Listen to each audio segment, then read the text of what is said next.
اللہ تبارک و تعالی اپنے بندوں پر بڑا مہربان ہے، وہ اپنے بندوں کو معاف کرنے والا ہے، اپنے بندوں پر رحمت کرنے والا ہے۔ ہم اللہ تعالیٰ کے عاجز بندے ہیں، خواہشات نفسانیہ کئی دفعہ معاذ اللہ غالب آتی ہیں، غلطیاں ہو جاتی ہیں،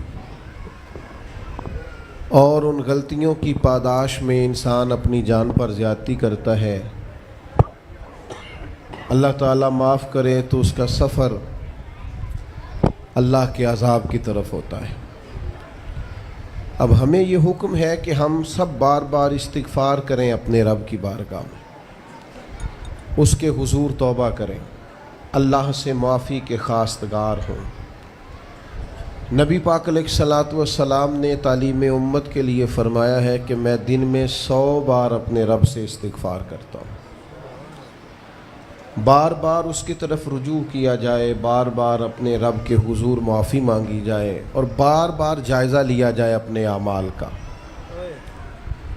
بار بار کوشش کی جائے کہ ہم اپنے آپ کو سنواریں، ہم اپنے آپ کو بدلیں، اپنے اندر تبدیلی لائیں، ہم ایسے اعمال کریں جس کی برکت سے اللہ تعالی ہمیں معاف فرمائے۔ اللہ جزائے، بڑی مہربانی، جزاک بڑی مہربانی۔ کوشش کریں کہ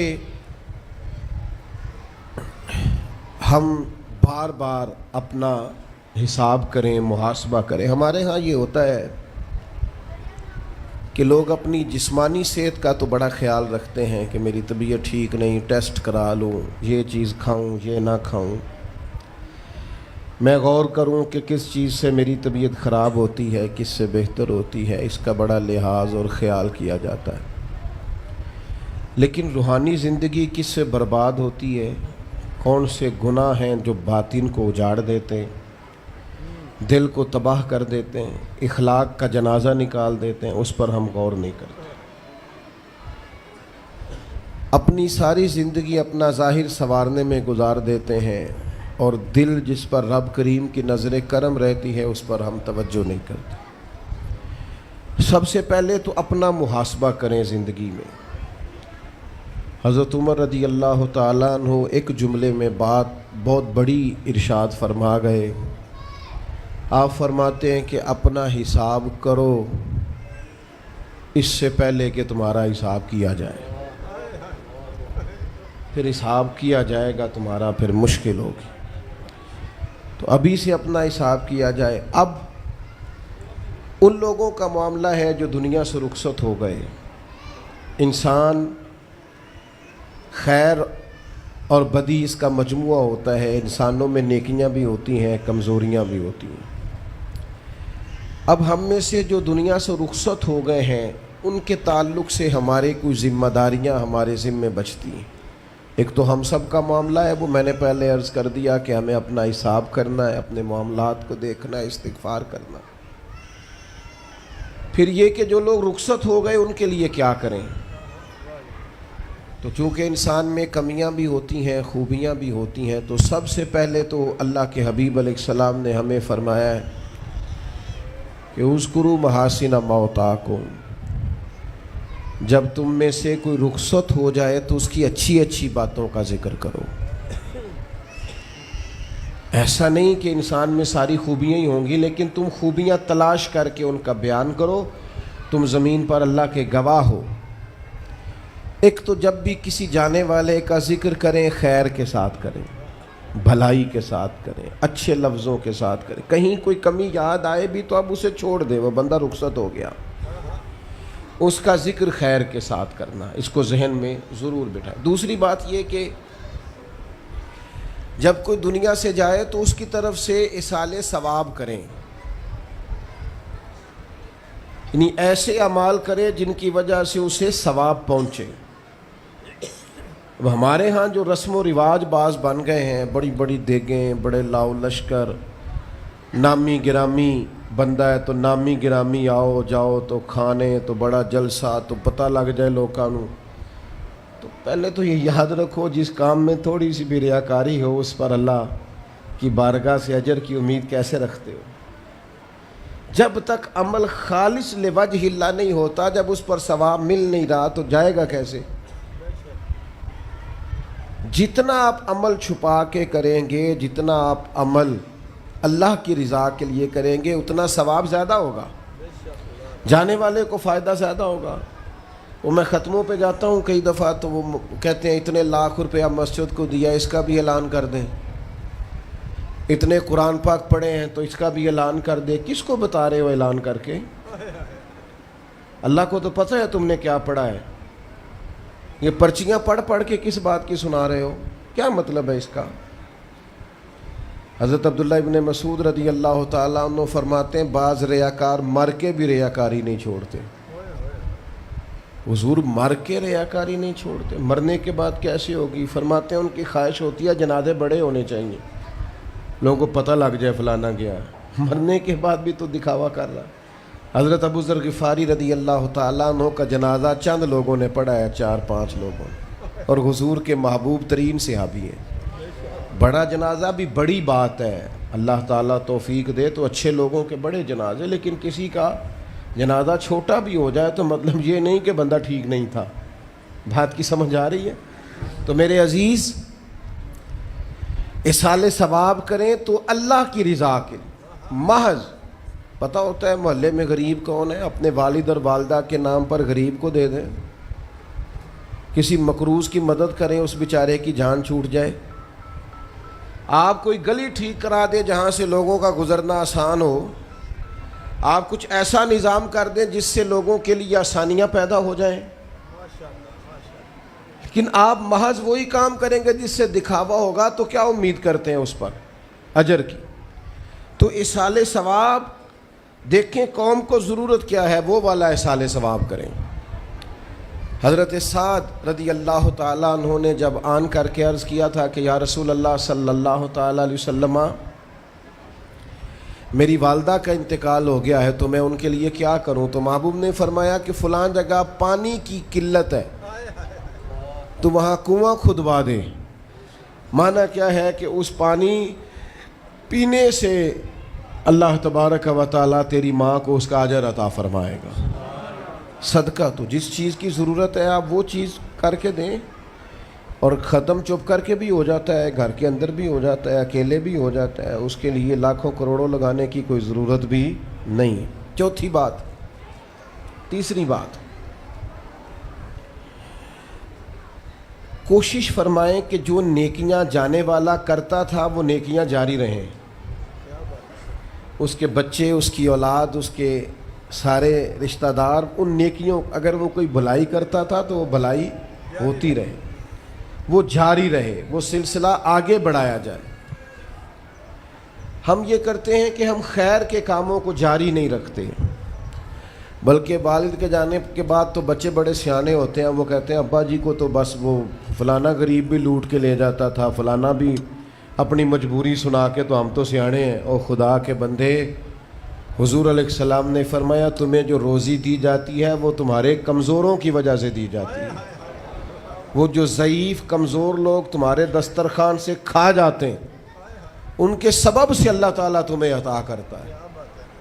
تو اس لیے یہ تو کوئی طریقہ نہیں ہے کہ آپ کے بزرگ خیر کا کام کرتے تھے آپ نے چھوڑ دیا، تو آپ ایک کام یہ کریں کہ ان کی نیکیاں جاری رکھیں۔ اور چوتھی بات یہ کہ ان کے لیے دعا کریں۔ دعا ہمیں حضرت ابراہیم نے سکھائی ہے، سورہ ابراہیم میں موجود ہے، ربنا اغفر لی ولوالدی، یا اللہ مجھے بھی بخش دے اور میرے ماں باپ کو بھی، وللمؤمنین یوم یقوم الحساب، اور جس دن تو حساب لے اس دن سارے مومنوں کی بخشش فرما دے۔ ایک شخص نے نا حضور علیہ السلام کے سامنے دعا مانگی، اللہ مجھ پہ رحم فرما اور اپنے نبی پہ رحم فرما۔ حضور فرمانے لگے تو نے اللہ کی رحمت کو محدود کیوں کر دیا ہے؟ تم کہہ سارے مومنوں پہ رحم فرما، سب پہ رحم فرما۔ بھائی سب کے لیے دعا مانگیں۔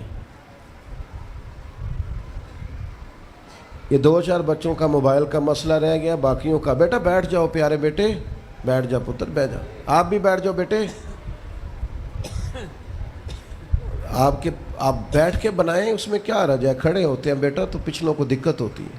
سنو، زیادہ غور سے سنو. میں تھوڑی تقریر کرنے والا مولوی ہوں، لیکن یہ اللہ کا فضل ہے کہ میں اگر 20 منٹ بات کروں گا تو اس 20 منٹ کے اندر آپ کو 20 سبق ضرور حاصل ہوں گے انشاءاللہ تعالی. ہاں، وہ کوشش ہوگی کہ وہ جتنی بات ہے وہ تربیتی ہے. وہ بعض دوستوں کا خیال ہوتا ہے لمبی تقریر کرے. میں کیا ہوتے وہ بندہ کر سکتا جنہیں ایک شعر ہی 20 منٹ پڑھنا ہوئے، اجے مزہ نہیں آیا، اجے دوبارہ پڑھو، اجے رل کے پڑھو، تو وہ تو پھر 1.5 گھنٹہ بھی کام چل سکتا ہے. تو جس نے ٹو دی پوائنٹ بات کرنی ہو اس کے لیے تو 10 منٹ بھی بڑے ہوتے ہیں. اور ویسے بھی تقریریں پیٹ بھرنے کے لیے نہیں ہوتی، عمل کرنے کے لیے ہوتی ہیں. اب تو میں ویسے بھی ذرا مصروف زیادہ ہو گیا ہوں، بہت ساری جگہوں پہ جا نہیں پاتا. تو ایک جگہ میں گیا تو ایک بزرگ مجھے کہنے لگے پچھلی دفعہ تسی 40 منٹ تقریر کی تھی سی، عید کی زیادہ کرنی. میں کہا 40 منٹ والی تے عمل ہو گیا جی. تو اگر تقریریں کانوں کی لذت کے لیے سننی ہے تو سنتے رہیں، پھر تو کئی راتیں لوگ جلسے سنتے ہیں. مقصود کیا ہے؟ نتیجہ کیا ہے؟ جو عرض کر رہا ہوں اس پر غور کریں، سب کے لیے دعا کریں. ایک بات خاص کرنے لگا ہوں، حضرت ابراہیم نے تو بخشش بھی سب لوگوں کی مانگی. حضور علیہ الصلوۃ والسلام بھی دعا کرتے تو امت کے لیے دعا کرتے. کبھی اپنے بھائی کے لیے بھی تو دعا کرو نا یار، اللہ تعالیٰ اسے بھی ذرا زیادہ روزی دے. بھتیجوں کے لیے بھی دعا کرو، بھانجوں کے لیے بھی کرو. توجہ ہے آپ کی میری بات؟ ادھر دیکھیں جی، غور کریں بات. ویسے دعا کرنی چاہیے کہ نہیں محلے داروں کے لیے کہ یا اللہ ادھر والا پڑوسی بھی امیر کر دے، تو ایس پاسے والا بھی ہنس دے ہو ہاں نہ نہیں کر دے. یہ دعا مانگنی چاہیے کہ یا اللہ میرے پڑوسیوں کو. نہیں آپ بول ہی نہیں رہے، تسا کتوں منگنی دعا؟ منگنی چاہیے نا، مانگتے ہیں ہم. ایسی ہوا چلی ہے کہ ہر شخص سوچتا ہے تمام شہر جلے بس ایک میرا گھر نہ جلے. او خدا کے بندے کبھی محدود نہ کر خدا کی رحمت، سب کے لیے مانگ اس سے. وہ بڑا کریم ہے. تو کیا یا اللہ سب کو دے اور سب کے صدقے ہمیں بھی دے. لیکن ہم نہ دعاؤں میں بھی اپنا ظرف اور حوصلہ بڑا نہیں کرتے، گنجائش پیدا نہیں کرتے. دیکھو داتا گنج بخش علی حجویری رحمۃ اللہ علیہ نے لکھا ہے کہ ایک بندہ نا حج کرنے گیا تو ہر جگہ دعا مانگتا تھا، یا اللہ میرے دوستوں کو نیک کر دے، یا اللہ میرے دوستوں کو نیک کر دے. عرفات میں بھی، منا میں بھی، مزدلفہ میں بھی، بیت اللہ شریف کے پاس بھی، ہر جگہ یا اللہ میرے دوستوں کو اچھا کر دے. ایک بندے نے اسے کہا یار یہ عجیب دعا کرتا ہے تو، میرے دوستوں کو نیک کر دے، اپنے لیے بھی تو مانگنا. تو کہنے لگا اللہ کے بندے میں ہر وقت دوستوں کے بیچ رہتا ہوں، اگر وہ نیک ہو گئے تو میں بھی انشاءاللہ ہو جاؤں گا. ان کی صحبت میرے اوپر بھی اچھا اثر ڈالے گی چونکہ رہتا جو ان کے بیچ ہوں. ہمارا علاقہ امیر ہو گیا تو انشاءاللہ ہم بھی ہو ہی جائیں گے. لوگوں کے رزق میں برکت ہوگی تو ہمارے رزق میں بھی تھوڑا سا نا کشادہ دل کریں ہر معاملے میں. اور سنیں حدیث پاک، نبی کریم علیہ الصلوۃ والسلام نے فرمایا جو دعا اپنے بھائی کی غیر موجودگی میں اس کے لیے مانگی جاتی ہے نا، اللہ وہ دعا جلدی قبول فرماتا ہے. اور حضور فرماتے ہیں جب تم اپنے بھائی کی غیر موجودگی میں اس کے لیے دعا مانگتے ہو، اللہ تمہارے سرانے فرشتہ کھڑا کرتا ہے اور فرشتہ کہتا ہے مالک جو یہ اس کے لیے مانگ رہا ہے پہلے اسے عطا فرما. تو کیسی سعادت کی بات. لیکن سینہ کشادہ کرنا پڑے گا، دل بڑا کرنا پڑے گا، حوصلہ بڑا کرنا پڑے گا. جب تک دل، طبیعت، حوصلہ یہ بڑا نہیں ہوتا اتنی دیر تک لطف. حضور کی ساری امت کے لیے دعا مانگیں کہ اے اللہ جتنے خوش عقیدہ ہیں محبوب کے غلام سب کو جنت عطا فرما، سب کے لیے کھول دے دروازے جنت کے. دعا اللہ کی. اچھا پھر دعا مانگنی بھی ذرا ذوق سے چاہیے.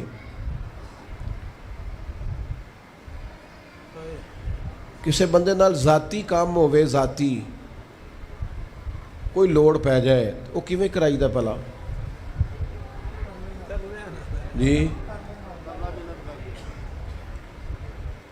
ਤੁਹਾਨੂੰ ਪਤਾ ਹੈ ਸਾਰਿਆਂ ਨੂੰ ਗੱਲ ਦਾ। ਸਲਾਮ ਅਲੈਕੁਮ ਜਨਾਬ। ਕਹਿੰਦਾ ਵਾਲੇਕੁਮ ਅਸਲਾਮ। ਕਿੱਥੇ ਹੋ ਜੀ? ਮੈਂ ਤੇ ਦੂਰ ਆ ਕਿਧਰੇ, ਤੁਸੀਂ ਹੁਕਮ ਕਰੋ। ਕਹਿੰਦਾ ਨਹੀਂ ਟੈਲੀਫੋਨ ਵਾਲੀ ਗੱਲ ਹੀ ਨਹੀਂ,